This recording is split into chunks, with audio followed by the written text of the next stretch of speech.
Glória a Deus, aleluia. Boa noite, Lagoinha, graça e paz. Glória a Deus, santo é o nome do Senhor. Queria aproveitar vocês que estão de pé. Quem trouxe a sua Bíblia, pega a sua Bíblia na mão aí. Faz o favor. Pega a sua Bíblia, segura ela com as duas mãos assim. Amados, eu queria falar para vocês algo que é um pouco forte, um pouco duro de dizer, mas essa Bíblia aí que você está segurando, eu queria que vocês tivessem a consciência de quanto sangue foi derramado para essa palavra poder estar na sua mão hoje. Quanto sangue foi derramado, quantas pessoas mortas, torturadas, para que vocês pudessem estar segurando essa Bíblia aí. E essa palavra do Senhor é uma palavra que salva, que cura, é uma palavra que nos resgata e nos transforma. Então é muito valorosa essa palavra. Eu peço, deem um valor para essa palavra. Eu quero dar poucos exemplos aqui de pessoas que, obrigado meu irmão, pessoas que morreram. Henry Phillips, 1535, foi traído e queimado por traduzir a palavra do Senhor.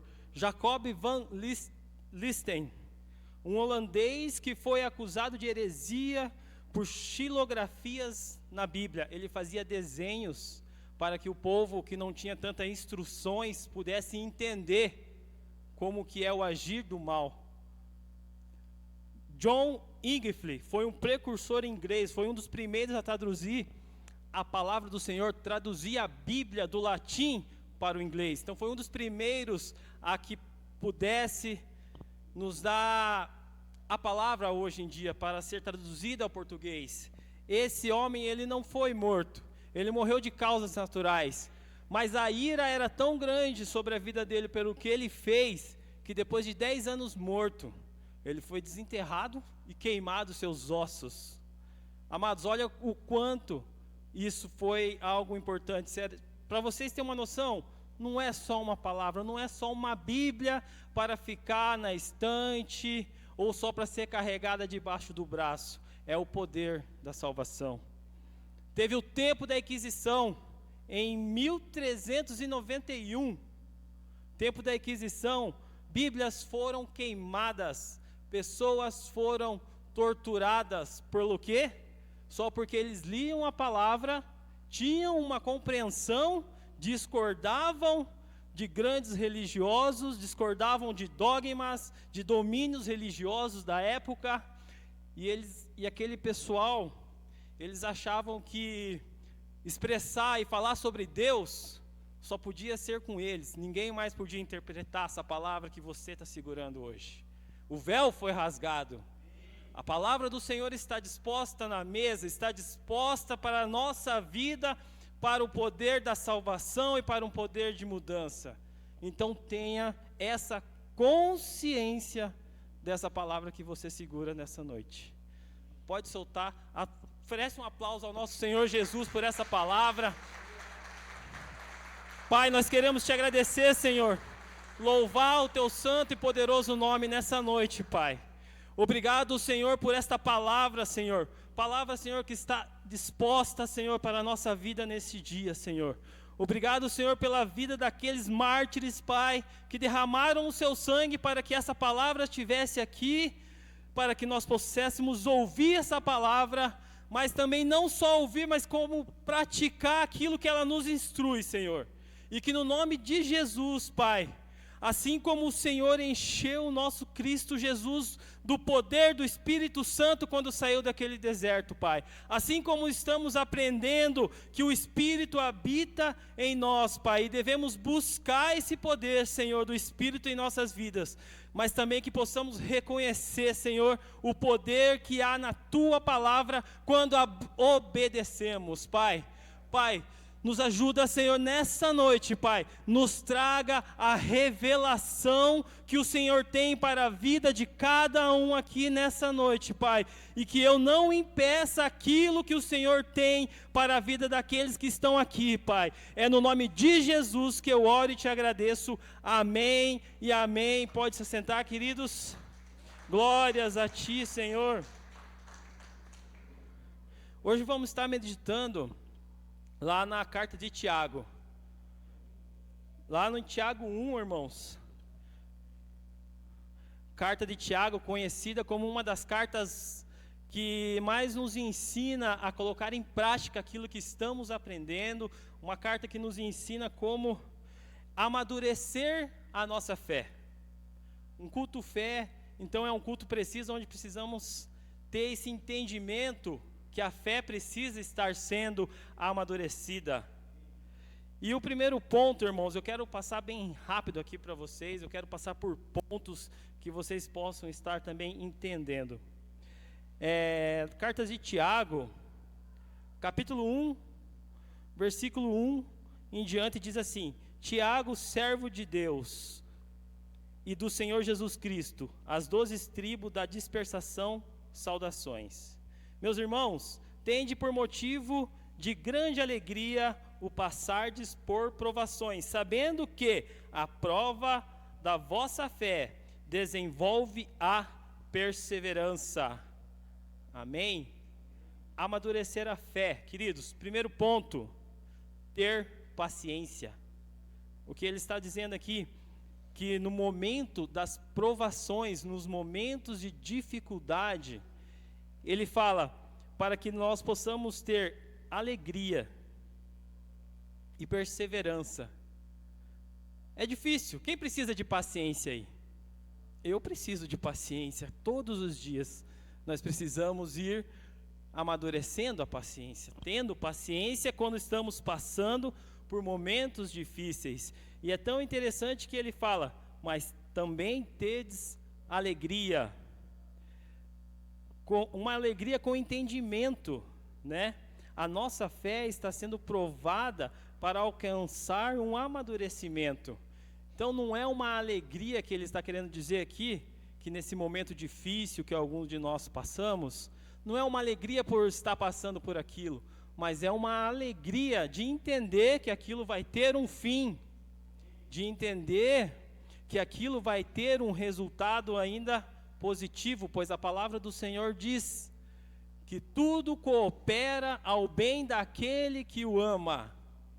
Então essa prova que está passando hoje, essa dificuldade, tenha essa consciência de ter uma paciência, de ter uma alegria, pois isso vai aos poucos amadurecendo a vossa fé, irmãos.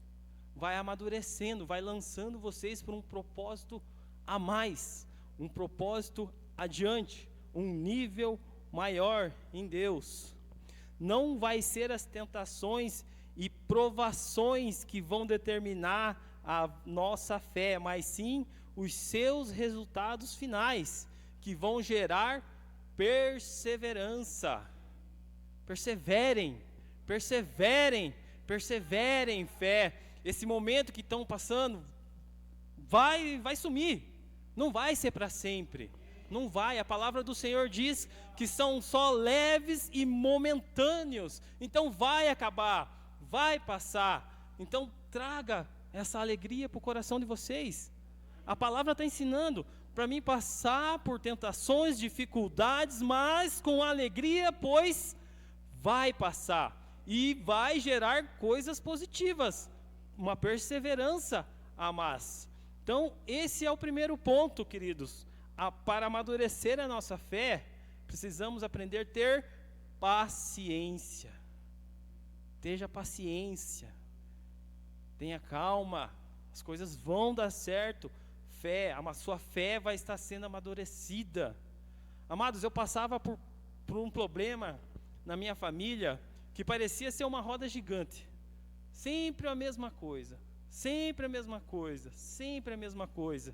Mas a partir do momento que a gente começou a ter esse entendimento da palavra, a aplicar essa paciência, perseverar no Senhor, as coisas começaram a mudar.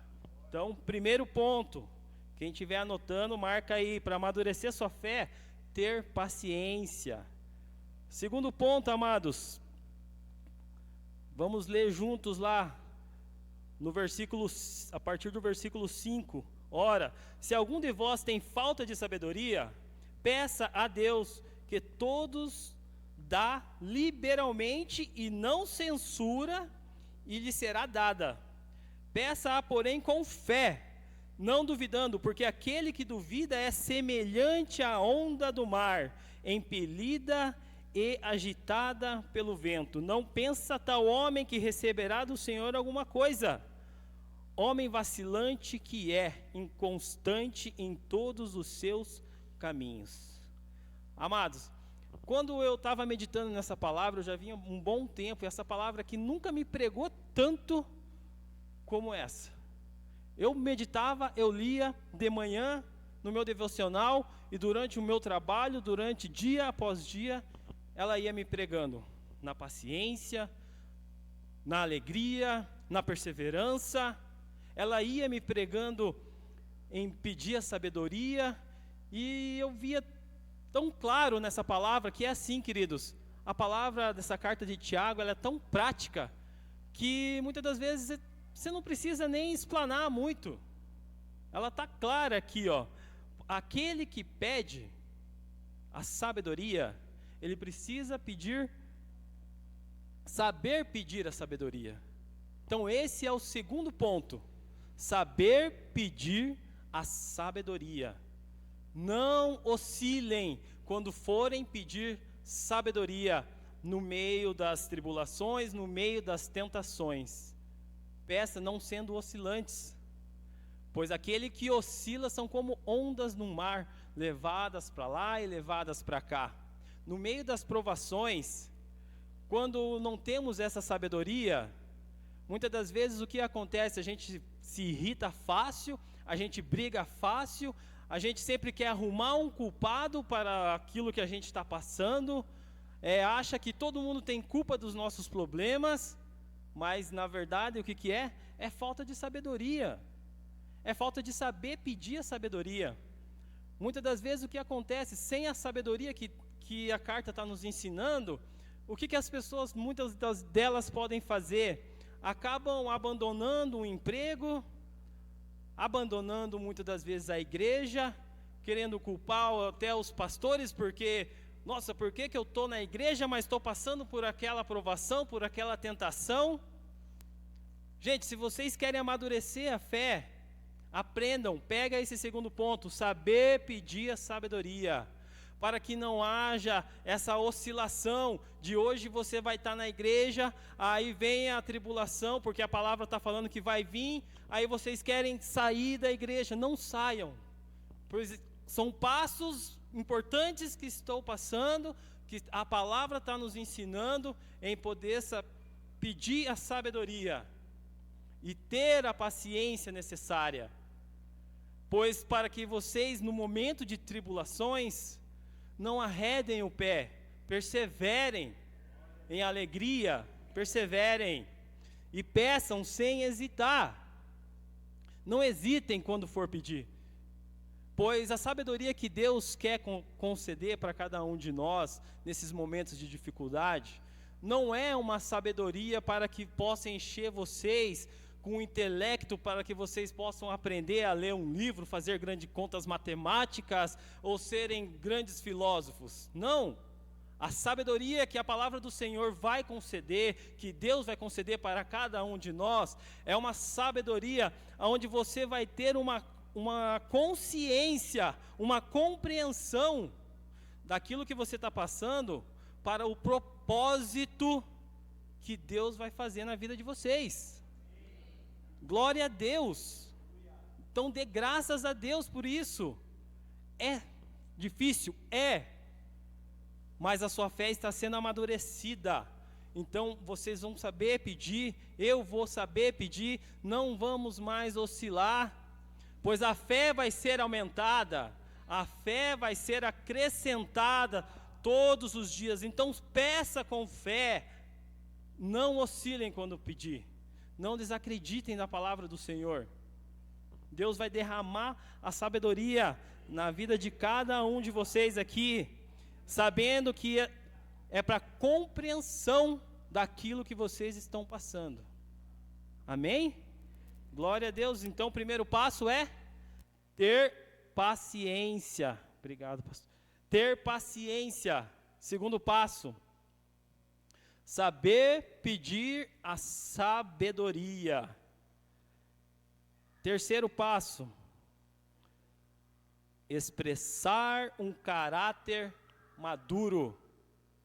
Então, para uma fé bem desenvolvida, o que precisamos? Saber expressar, aprender também a expressar um caráter maduro. Queridos, lá no versículo 19 de Tiago 1, versículo 19. Sabei isto, meus irmãos, meus amados irmãos, todo homem seja pronto para ouvir, tardio para falar, para se irar, pois a ira do homem não opera a justiça de Deus, pelo que, despojando vós de toda a impureza e de todo vestígio do mal, recebei com mansidão a palavra em vós implantada, a qual é poderosa para vos salvar. Olha aqui porque tanta gente morreu. A palavra é poderosa para salvar cada um de nós, para salvar as vossas famílias, salvar o seu casamento, salvar o emprego, salvar a sua vida financeira e, acima de tudo, vocês prestaram atenção nesse louvorzinho que o Mateus cantou no final aqui? Menos um resgatado do inferno. Menos um. É essa a intenção da palavra. Não permitir, tirar das garras de Satanás, trazer para a luz, trazer para a salvação. É essa o poder que tem a palavra de Deus. Então, por que eu digo expressar um caráter maduro? Para que vocês possam ter esse entendimento, amados. Ouvir primeiramente a palavra. Ser tardio em querer falar os seus achismos e as suas sofismas. Pois muitas das vezes, quando a palavra está sendo lançada para amadurecer a sua fé, dá aquela coisa ruim assim, não gostei muito disso que foi falado. Mas isso só vai expressar o quê? O seu achismo, o seu egocentrismo. Isso vai provar para vocês mesmo quem de verdade é o rei, o Deus do seu coração.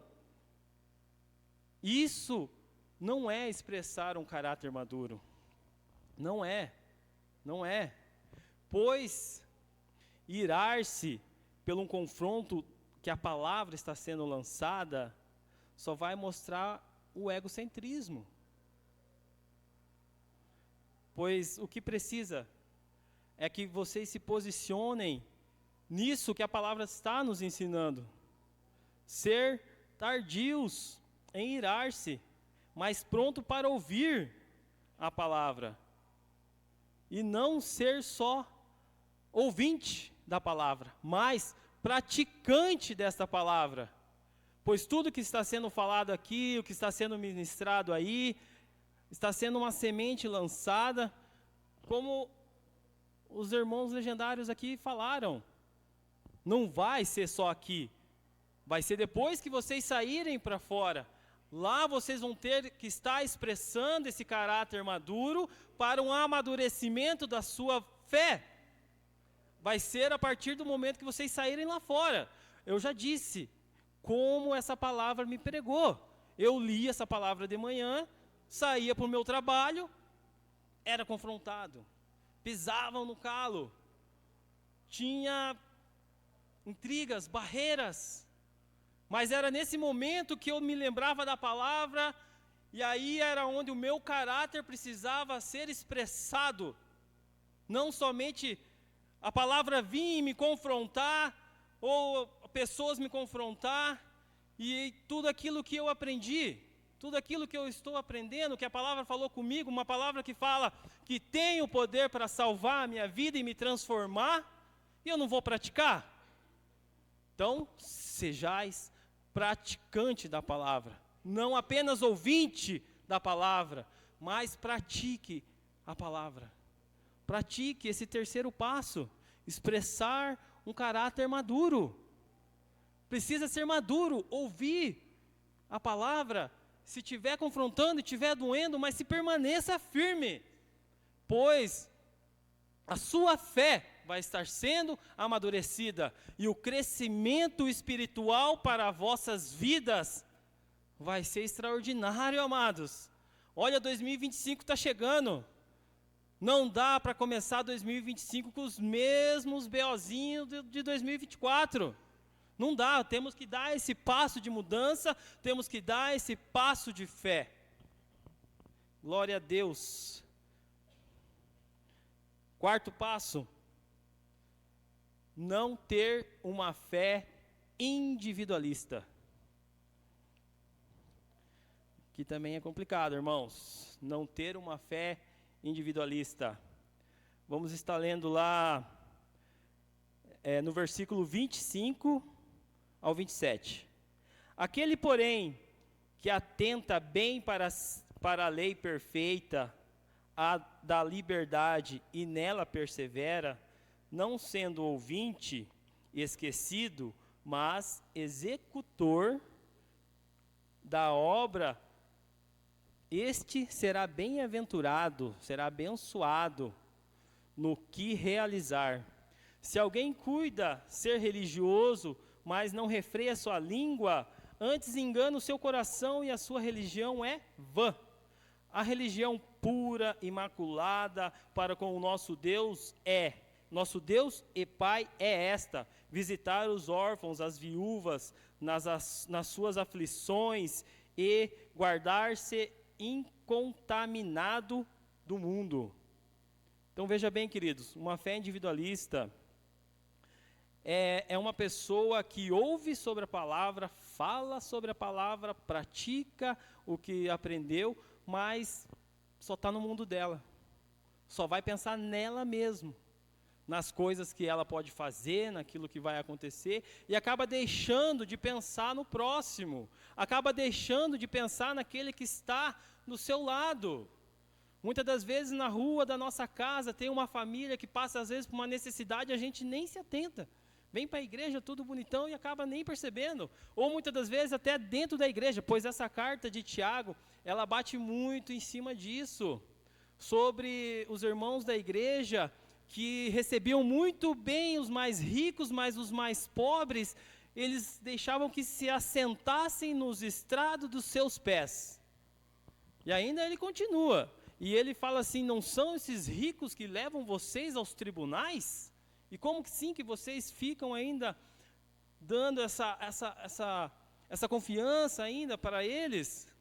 Até mesmo dentro da igreja, nós temos que cuidar para não ter essa fé individualista, de querer pensar só mesmo em nós mesmos, saber que precisa olhar para o lado, precisa olhar para como que está a situação do próximo, a situação do irmão, não fazer acepções de pessoas.